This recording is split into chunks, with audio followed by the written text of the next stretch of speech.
Magic Tree House, Book Number 8, Midnight on the Moon, by Mary Pope Osborne. Chapter 1, By Moonlight. Jack, whispered a voice. Jack opened his eyes. He was figured in the moonlight. Wake up, get dressed. It was his sister, Annie. Jack turned on his lamp. He rubbed his eyes. Annie was standing beside his bed. She wore jeans and sweatshirt. Let's go to the treehouse, she says. What time is it? Asked Jack. He put his glasses. Don't look at your clock, said Annie. Jack looked at his clock. Oh man, he said. It's midnight. It's too dark. No, it isn't. The moon takes it bright enough to see, said Annie. Wait till morning, said Jack. No, now, said Annie. We have to find the first M thing. I have a feeling that the full moon might help us. That's not, said Jack. I want to sleep. You can sleep when we come back home, said Annie. No time will have passed. Jack sighed. Oh, brother, he said, but he got out of bed. Yay, whispered Annie. Meet you at the back door. She tiptoed out of Jack's room. Jack yawned. He pulled on his jeans and sneakers and the shirt. He put his notebook and pencil into his backpack. Then he crept down the stairs. Annie opened the back door. Quietly, they stepped outside. Wait, said Jack. We need a flashlight. No, we don't. I told you. The moon will light our way, said Annie. She took off. Jack sighed, then followed her. Annie was right, thought Jack. The moon was so bright that he could see his shadow. Everything seemed washed with silver. Soon they left the streets. Annie led the way into the Frog Creek woods. It was much darker under the shadow of the trees. Jack looked up, searching for the tree house. There, said Annie. The magic tree house was shining in the moonlight. Annie grabbed the rope ladder and started climbing up. Careful, go slowly, said Jack. He followed her up the rope ladder and into the tree house. Moonlight streamed through the window. It shone on the letter M that shimmered on the wooden floor. It shone on the 3M things that rested on the M. The moonstone from the time of the ninjas, the mango from the Amazon rainforest, and the mammoth bones from the Ice Age. We need just one more M thing, said Annie, to free Morgan from her spell. Squeak! Peanut, said Annie.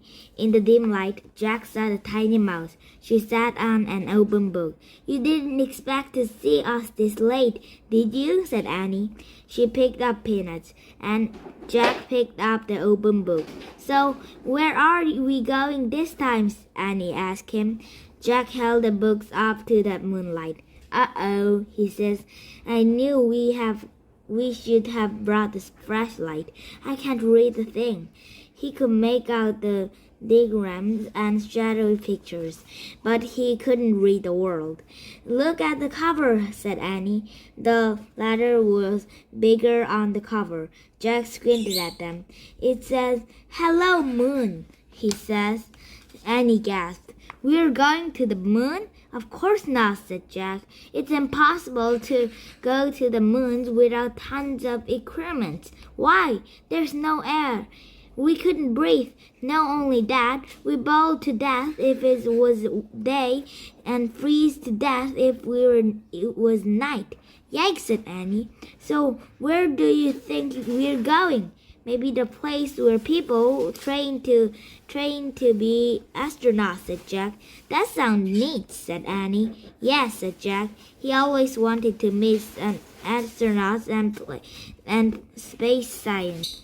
So, say the wish, said Annie. Jack opened the books again. He pointed to the picture of the dome-shaped sweaters. I wish we could go there, he says.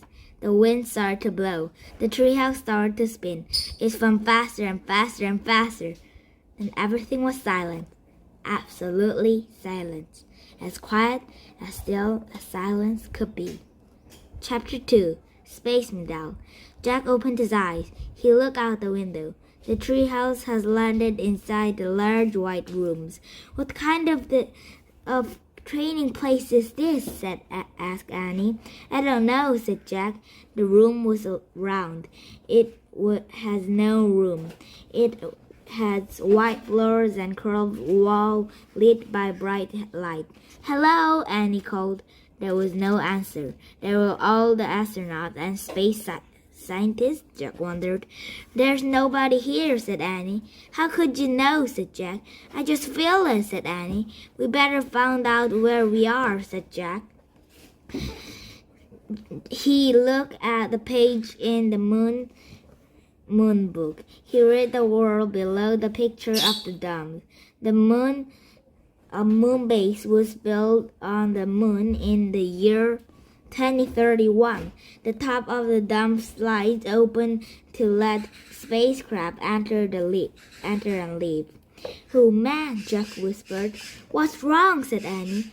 Jack's heart pounded with excitement. He could hardly speak. We landed inside the moon base, he says. So, said Annie. So the moon base is on the moon, said Jack. Annie's eyes widened. We're on the moon? She asked. Jack nodded. The book says the moon base was built in the year 2031, he says.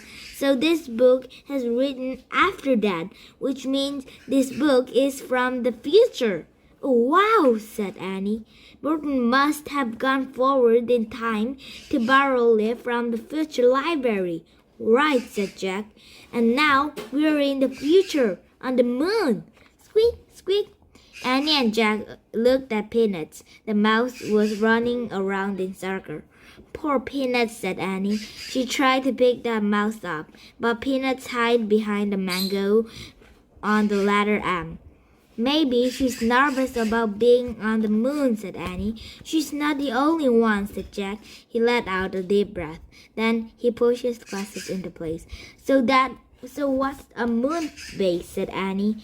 Jack looked at the book. He read aloud. When scientists visit the moon for short periods, they eat and sleep in the moon base.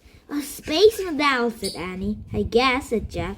He read more. The small base has a landing chamber of the room for storing suitcase.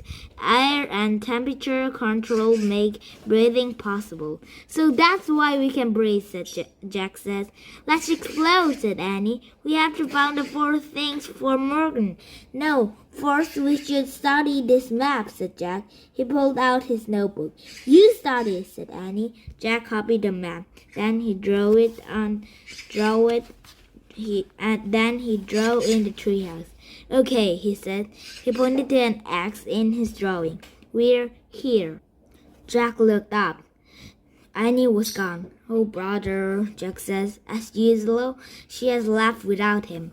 Before they could even make a plan. Jack put the moon books and pencil into his pack. Carrying his notebook and pencil, he started out the window. Squeak, squeak. Jack looked back at Peanuts. The mouse was running back and forth on the M. Stay here and be safe, said Jack. We'll be back soon. Jack swung himself over the windowsill. His foot touched the floor on the landing chamber. Annie, he called. There was no answer. Jack looked at his dim lamp. It showed only one way to go. Jack walked along the curved white walls to the stairs. He climbed the steps and stepped to the hallway. Jack, hurry! Annie was at the end of the hall, standing in the airlock. She peered out the window in the giant door. Jack hurried toward her. Annie stepped aside so he could look out the window too. Oh man, said Jack. What he saw took his breath away. He stared at the rocky gray land. The land was filled with giant craters and tall mountains. The sun was shining, but the sky was ink black. Say hi to the moon, Annie said softly. Chapter 3. Open Season. The fourth M thing must be out there, said Annie. Beside the door was the button with the word open on it. Annie reached for the button. Wait, Jack grabbed her hands. There's no air in the moon, remember? Oh, right. But we have to go out to find the M things. Let's see what the book says, said Jack. He pulled the books out of his pack. He flipped through it until he found the page that showed the surface on the moon. He read aloud. It takes 14 Earth Day to equals 1 day on the moon. No air protects the moon from the sun rays, so daytime heat reach 260 degrees. Jack looked at Annie. I told you our bond would blur if we went out there, he says. Yuck, she says. Jack read from the books again. Moon science wear spacesuits which have control to keep them from getting too hot or too cold. They have a tank which provides air for 2 hours. Where do we get spacesuits? Asked Annie. She looked around, then threw it back down the hall. Maybe there? Jack was studying his map. Let's try the spacesuit storeroom. Don't look at the map, said Annie. Look at the real room. Jack glanced up. Annie was peering through the doorway of the hall. There's a ton of spacesuits in here, she says. Jack went to look. Brightly white suits hangs from the hangers. Air tanks, helmets, gloves, and boots sat in the neat row on shelves. Wow, it's like armor rooms in the castle, said Jack. Yeah, with huge armor, said Annie. Let's pick out the smallest stuff, said Jack. The suit can go over our clothes. Annie found the smallest white suit, and Jack found the next smallest. They stepped into them. Then Annie locked Jack's air tanks into place. Thanks, he says. Then he did the same for her. Thanks, she says. Gloves, said Jack. He and Annie pulled on white gloves. Boots, said Annie. They each pulled on pair of the huge white boots. Helmets, said Jack. He reached for the helmet. Wow, they're pretty light, he says.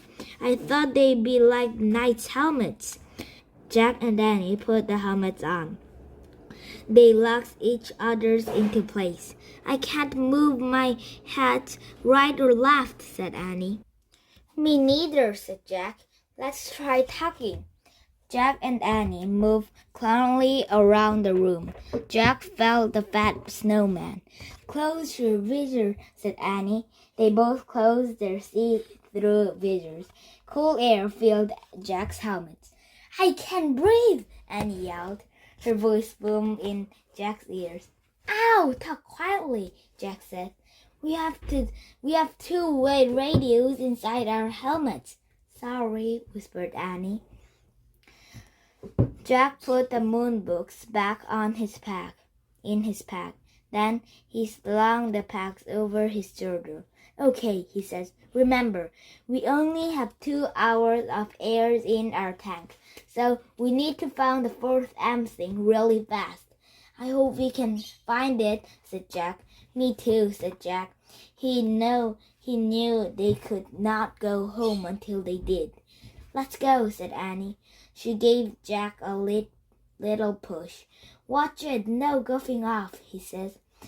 We don't want to fall over in these suits. Just go, said Annie. She pushed him out of the room.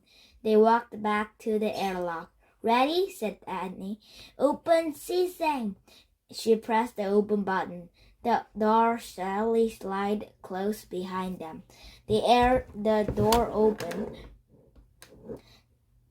opened in front of them, and Jack and Annie stepped out onto the moon. Chapter 4. The Moon Rabbits. Oh, wow, said Annie. She took a step forward.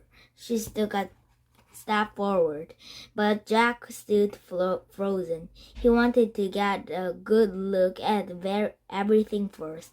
He stared at the ground. He was standing in the layer of gray dust as fine as powder. Footprints were everywhere. Jack wondered who had made them. He reached into his pack for the moon books. To his surprise, it was as light as the feather. He found a picture of footprints on the moon. He read, "The moon has no rain or wind to blow the dust around, so footprints will never wear away nearly, but not even in the billion years." "Oh man," Jack said. The moon was the silentest place he had ever been. It was as still as his picture, and its silence would never, ever end. Jack stared at the ink-blank sky. A lovely blue and white ball glowed far away. Earth. For the first time, it really hit Jack. They were in outer space. "Look!" Annie cried, laughing. She bounded past Jack, almost flying through the air. She landed on her feet. Then she jumped again. "I'm the moon rabbit," she called. Jack laughed. How does she do that? She wondered. He turned the page and read, "The person weighed less on the moon because of the moon's low gravity and lack of air. If you weigh 60 pounds on Earth, you will be only weigh 10 pounds on the moon." "Don't just stand there reading," said Annie, grabbed the book from Jack Love's hands. She tossed it into space. It flew far away. Jack started after it. He bounced up and down. Boing, boing, boing. Now he felt as light as a feather. "Look," he called to Annie. "I'm the moon rabbit too." Whereas Jack's boots hit the ground, moon dust grandly sprayed into the space. The book had landed at the edge of the shallow craters. When Jack reached it, he tried to stop, but his feet slipped. He fell right over and lay on his side. He tried to stand, but he was off balance. He tried again, but the dust was just too deep, and his spacesuit was too clumsy. "You okay?" said Annie. "I can't get up," said Jack. "You shouldn't have been goofing off," said Annie wisely. "You goofed it off first," said Jack. "Now help me up, please." Annie started toward him. "Don't fall too," warned Jack. "I won't." Annie moved very slowly. He felt floated, half walking. "Give me your hands," she says. Annie grabbed Jack's hands. She pressed her boots against his and pulled him up. "Thanks," he says. "No problem," she says. "It was easy. You're really light."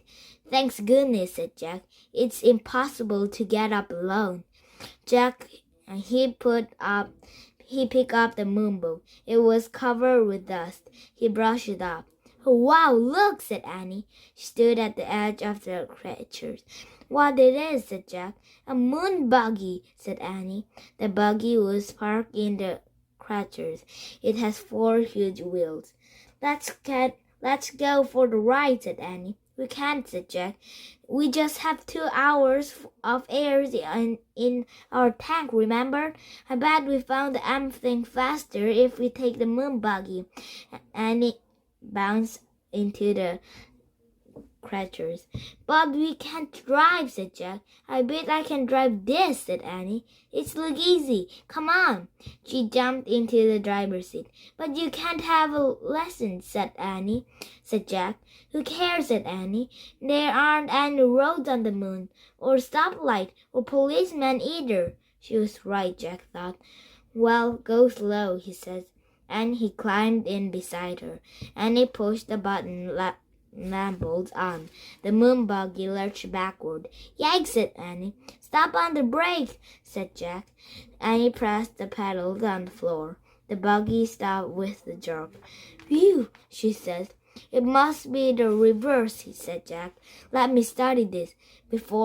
But before he could study anything, Jack pushed another button. The buggy settled back. In front, wheels started to rise into the air. Let me out of here, said Jack. Annie pushed more buttons. The buggy front wheels landed back on the ground, and the buggy leaped forward. Slower, said Jack. I can't, said Annie. I don't know how. Annie steered the buggy over the tracks on the ground. Its wide wheels kept it from sinking into the deep dust. Careful, said Jack. The buggy zoomed out of the craters. Gray clouds of dust rolled behind them as they took off across the moon. Chapter 5. Hang on. Annie drove the moon buggy over the bumps and swallows.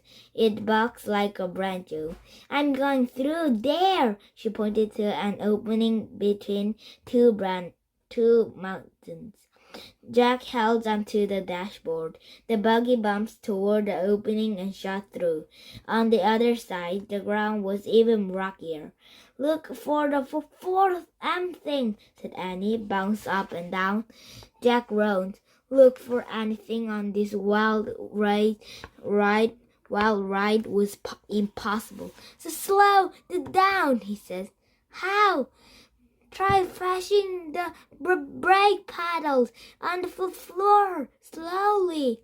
Annie pressed on the brake. The buggy slowed down. Annie sighed with relief. The ride was still bumpy, but now, at last, he could take a good look at the moons. He never has been in such colorless, burnt-in place.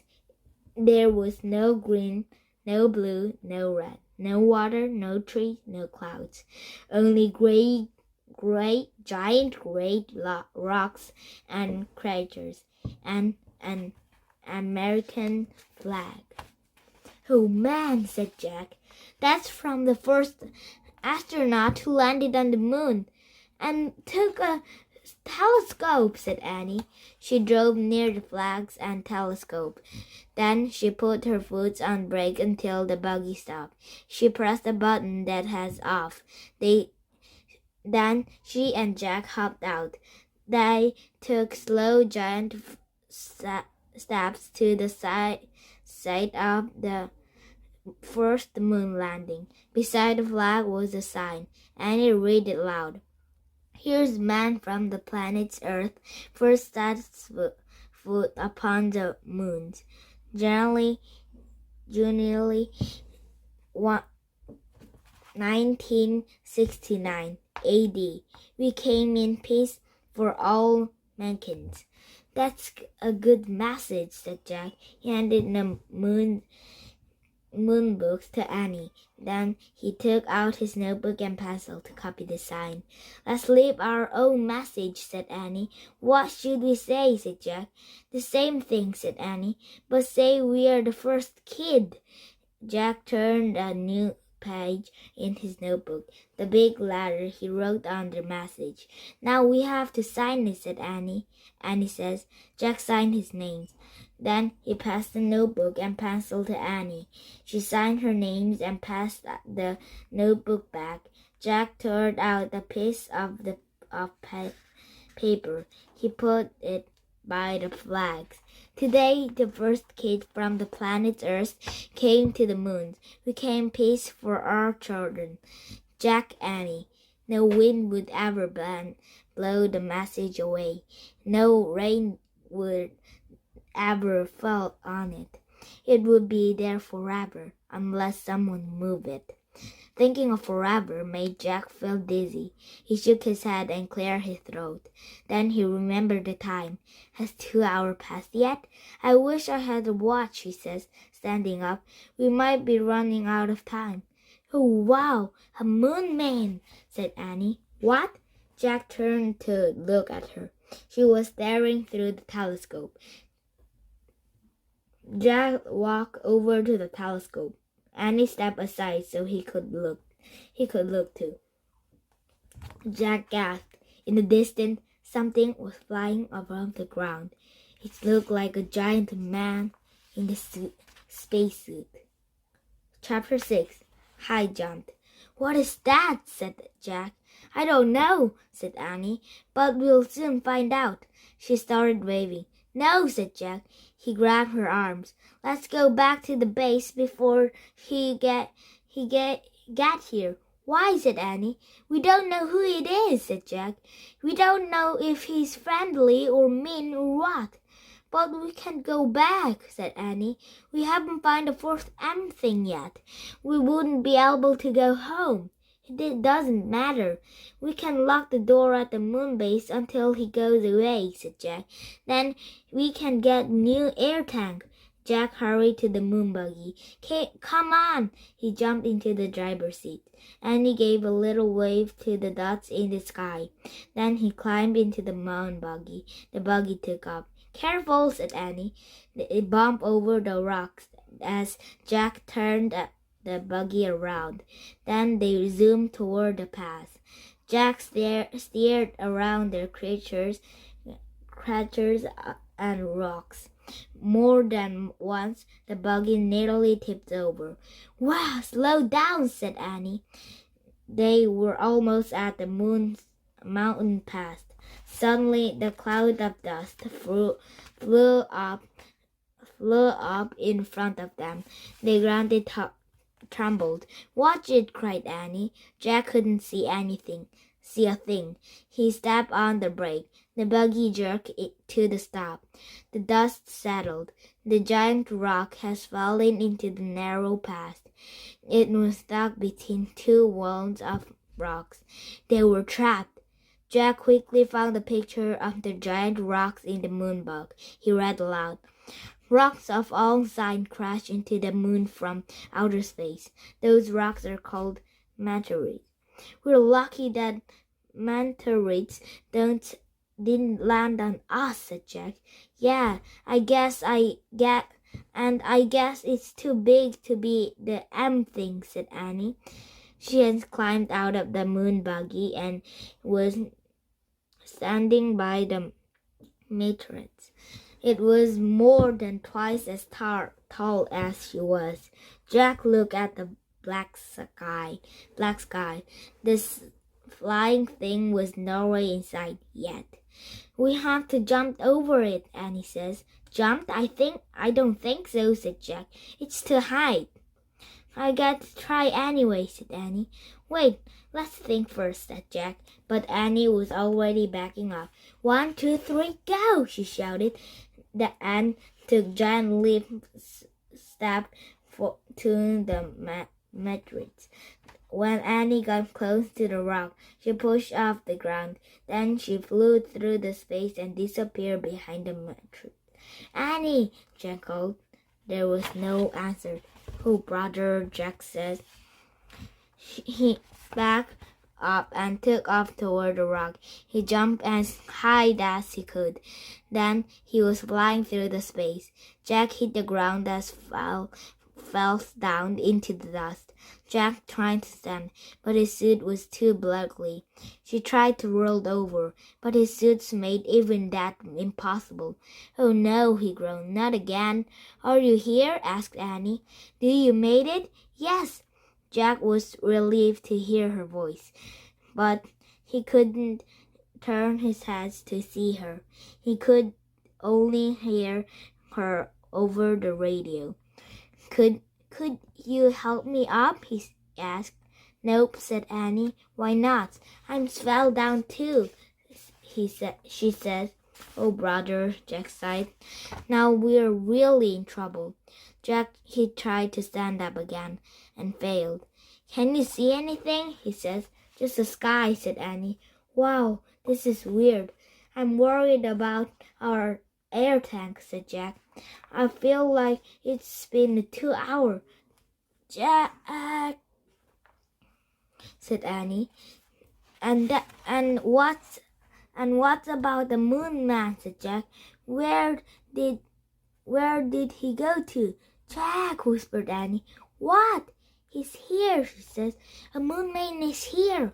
What? He's standing above me. Chapter 7 The Moon Man. Jack heard nearly stop. He could hear Annie talking.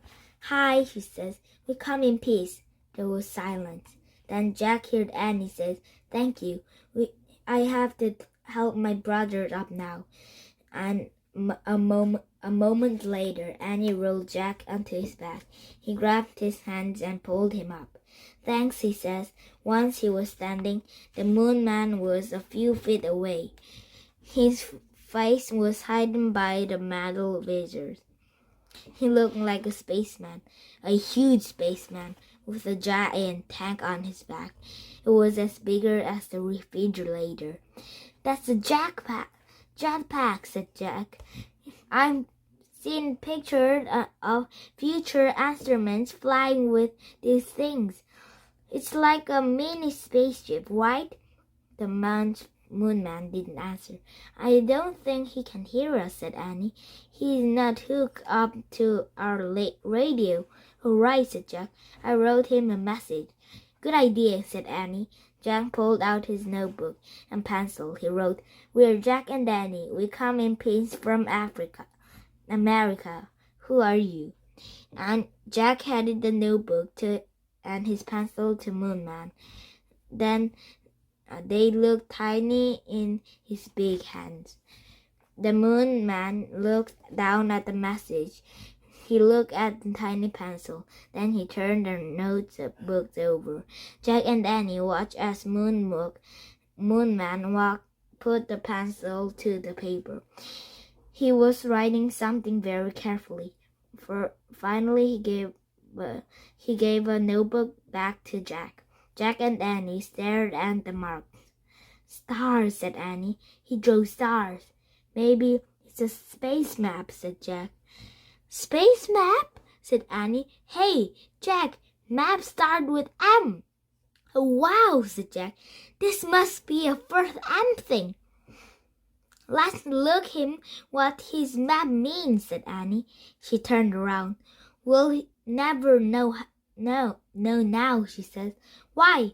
Jack looked up from the map. That's why, Jack pointed. The Moon Man was flying over the mountain. Thanks, Annie cried. Chapter 8 One Star to Another. Who was that guy? Said Jack.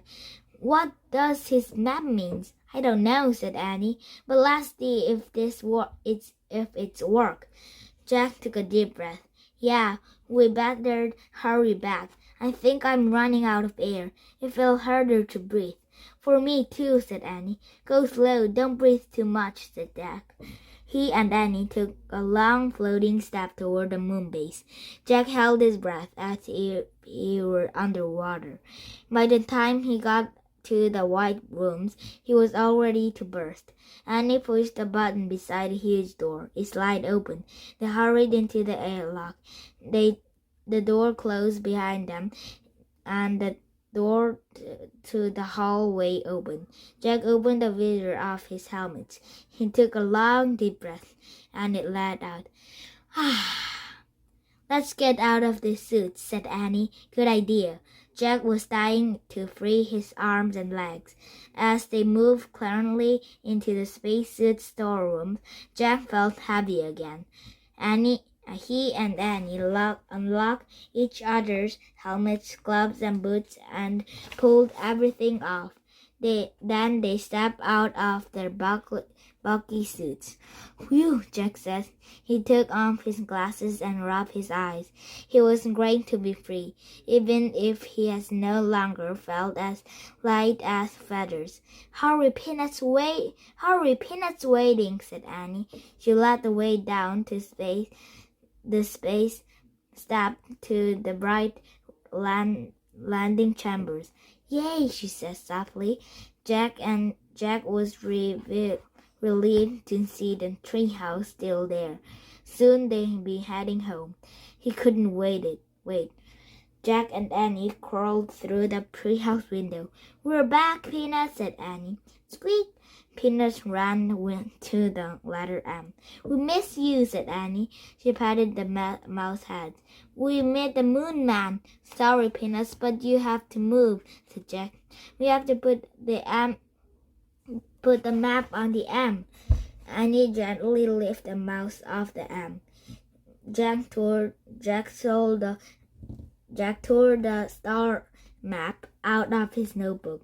He placed it on the M, next to the mammoth bones, the mango, and the moonstone. She sighed. Then sat back on his heel. Hand me the Pennsylvania book, he says. They needed the Pennsylvania book to get back home. There was silence. Jack turned and looked at Annie. It's not working, Jack, she said. The book's not here. What? Was the map wrong things? Then they looked around the treehouse. It's definitely not here, said Annie. Oh no. Jack heard thanks. He picked up the star map and stared at it. Squeak, squeak. Peanuts jumped out of Annie's arms and squirreled back into a ladder's M. I got an idea, said Jack. He reached into his pack and pulled out his pencil. What are you doing? Said Annie. You know how you draw the constellation, said Jack. You connect the stars. What happened if we tried that? He drew a line from one star to another. He kept drawing until all the stars were connected. Let me see, said Annie. Jack held the paper out so they could see studies. It looked like a mouse, said Annie. Yeah, said Jack. Is there such a thing as mouse constellation? Said Annie. I don't think so, said Jack. Squeak! Annie and Jack looked at Peanuts. She was standing on the M. Oh, wow, Jack, Annie whispered. I think I know what the first thing is. Jack grinned. Me too, he says. It's a mouse, they said together. Squeak, squeak. Maybe the spell is moonstone, mango, mammoth bone, mouse, said Annie. Jack touched each M things and turned as he whispered, moonstones, mango, mammoth bones, mouse. Let's say it all over and see what happens, said Annie. Together they chanted, moonstone, mango, mammoth bones, mouse. Moonstone, mango, mammoth bone, mouse. Suddenly, the bright light filled the treehouse. The light got brighter and brighter and brighter. The brightness was bleeding and whirling. The air spun with brightness. Then everything was cleared. Peanuts, the mouse, was gone, and Morgan Le Fay stood before Annie and Jack. Chapter 9. Morgan. Thank you, Morgan said softly. You have freed me from the magician's spell. Jack just stared at her. You were Peanuts? Annie asked. Morgan nodded and smiled. Really? You were with us all the time? Said Jack. On all our missions? Jack nodded again. Why did we have to go on this mission to find the mouse? Said Jack. If you were always with us to break a spell, we had to be on the moon, said Morgan. You couldn't have broken it a minute we arrived. Oh, that's what Peanuts, I mean, you were trying to say, said Annie. We didn't have to leave moon base at all. Morgan nodded, smiling. But the moon man came along and helped us, said Annie. He drew a constellation of the mouse. Is he a friend of yours? Morgan shrugged. Let's just say it has a little talk. He stand by the moon base while you were out. The same way you had a talk with the ninja master, right? Said Jack. And the monkey and the sorcerer. And Morgan nodded. I always squeak to the ones who help you. But how do they understand you? A mouse? Said Jack. A mouse, said Jack. Morgan smiled again. Certain wise one understands the language of the little creature, she says. I bet it was you who turned the page of the book, said Annie, to show us where to go next.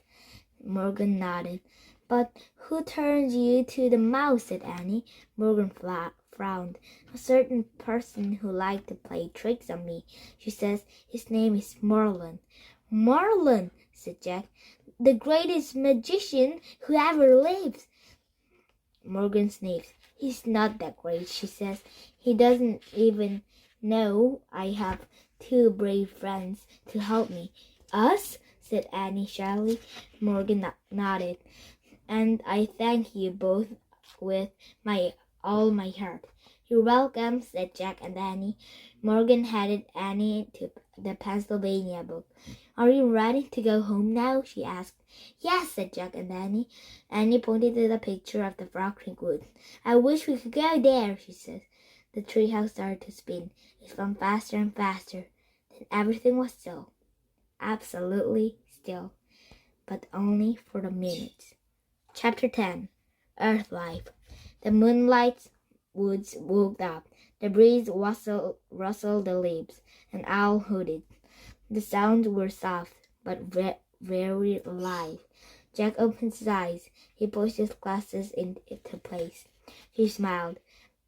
Morgan was still with them. He could still see her in the moonlight. Her long white hair was shining. Morgan, can you and the treehouse stay here? Said Annie. In Frog Creek? No, I must leave again, I'm afraid, said Morgan. I've been gone from Camelot for a long time. She added Jack his back. She brushed his cheeks. Her hands felt soft and cold. A bit of moonlust still on you, she says. Thank you, Jack, for your great love of knowledge. You're welcome, said Jack.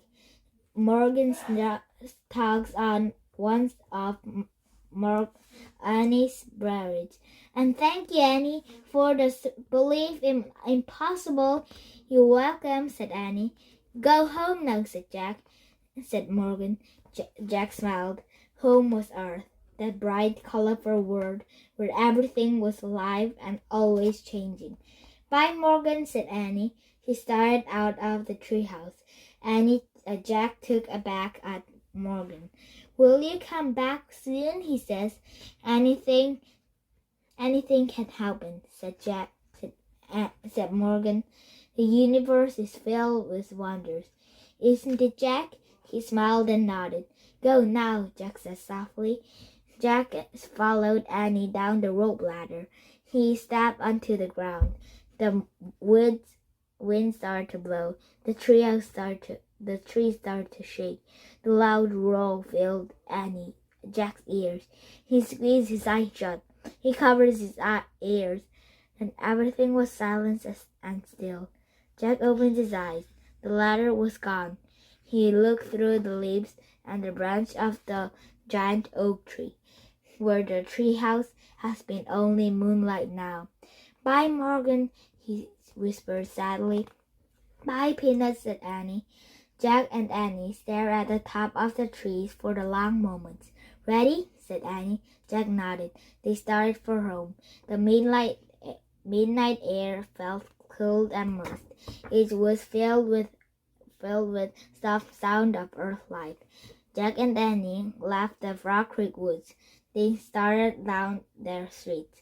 Annie glanced up at the sky. The moon looked really far away, doesn't it? It did, thought Jack. It was. I wonder how the Moon Man can be up there all alone, said Annie. What do you mean, said Jack. I mean, who helped him put on his spacesuit, said Annie. Who helped him get up when he fell down? And who is he, added Jack. Who do you think he was?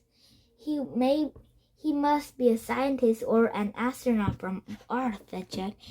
No, I think he's an alien, said Annie, from another galaxy. Jack snubbled. What makes you say that? I just feel this, said Annie. Wrong, said Jack. There's no proof about an alien asked. Maybe not now, said Annie. But don't forget, we're down the future. Oh, brother, said Jack. They crossed their yard and climbed their back steps. Annie tiptoed inside the house. Jack followed her. Before he shut the door, he glanced up at the moon. Was Annie right? He wondered, could the moon man have come from another galaxy? Morgan's words came back to him. The universe is filled with wonders, isn't it, Jack? Good night, moon man, Jack whispered. Then he closed the door.